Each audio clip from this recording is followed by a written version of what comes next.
جو شخص بھی مال بنا لیتے ہیں کسی پر ظلم کر کے، رشوت لے کے، کسی کے ساتھ زیادتی کر کے، یاد رکھیے یہ اس کو ہضم نہیں ہوتا، اس میں کوئی شک نہیں۔ 5 سال 10 سال وہ مزے کر لیتے ہیں، اور ایسے بھی ہوتا ہے کہ فوری اللہ نکال دیتا ہے حرام کا مال، زیادتی کا مال، چھینا ہوا مال، یہ نصیب نہیں ہوتا۔ تجربہ کر کے دیکھ لیجیے، اللہ کے رسول کی نافرمانی سستی نہیں ہے، مہنگی قیمت ادا کرنی پڑتی ہے، سب کچھ تباہ و برباد کروانا پڑتا ہے۔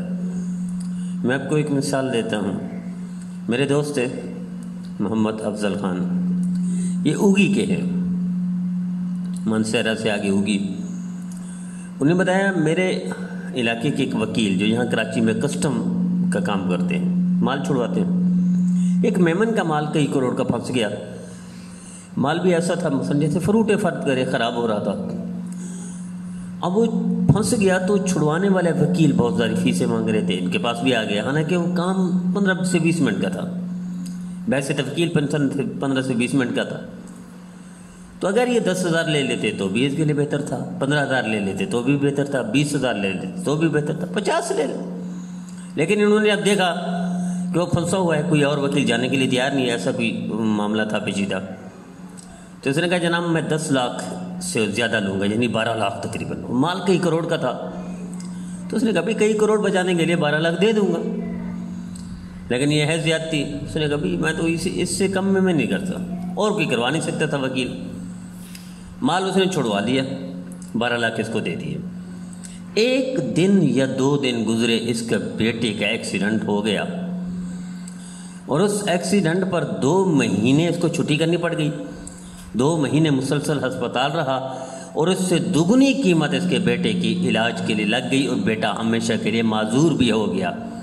میرا عزیزو تجربہ کر کے دیکھ لو، جو شخص زیادتی کر کے، حرام کما کے، زبردستی چھین کر، رشوت لے کر مال کماتا ہے، اس کو نصیب نہیں ہوتا، اللہ اس کو دگنی سزا دے دیتا ہے۔ یہ آنکھیں نہیں ہوتی ہمارے پاس، ہم سمجھتے نہیں۔ میں آپ کو ایک اور بات ہے، پنجاب کا ہے ایک حاجی صاحب، کئی حج مال کمائے، کیسے کمایا؟ پتی منگواتے تھے باہر سے، اور پھر ہوٹلوں سے طے کیا ہوا تھا 2-3 ضلعوں کے ہوٹلوں سے کہ جو آپ کی پتی استعمال ہو جاتی ہے وہ آپ مجھے دے دیا کرو، وہ مفت میں ملتی تھی۔ استعمال کی ہوئی پتی باہر کی پتی میں منگوا کر پھر بیچتا تھا، اس طرح کروڑ پتی بن گیا، ارب پتی بھی بن گیا۔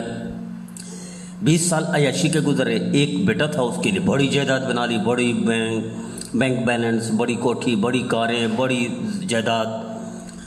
اللہ نے اس کو ایسی بیماری لگا دی بیٹے کو کہ جس کے لیے ساری زندگی کا مال کمایا کہ سارا مال اس پر خرچ ہو گیا، اور بیٹا فوت بھی ہو گیا، اور یہ خود پھر آخر میں فقیر بن کر اور بیڈ پر پیشاب کرتے کرتے مر گیا ہے، اور کچھ بھی نہیں تھا جس وقت یہ مرا، فوت بھکاری بن کر مرا ہے۔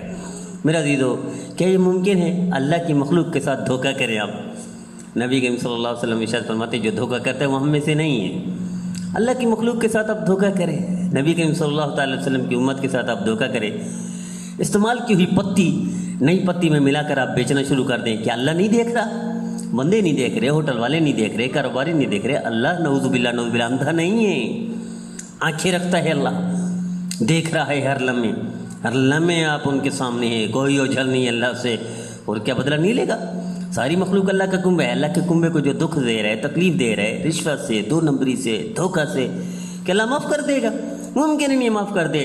اللہ اس کو عبرت ناک سزا دیتا ہے اور دنیا کے لیے عبرت کا سامان بنا دیتا ہے، لیکن کاش ہماری وہ آنکھیں، ہمارا دماغ، ہمارا دل ہو کہ ہم سوچ سمجھ سکیں کہ ہمیں یہ سزا مل رہی ہے۔ ہم اس کو سمجھتے نہیں، اللہ دنیا میں بھی سزا دیتا ہے، آخرت میں بھی سزا مقرر اور متعین ہے۔ اللہ ہمیں محفوظ فرمائے۔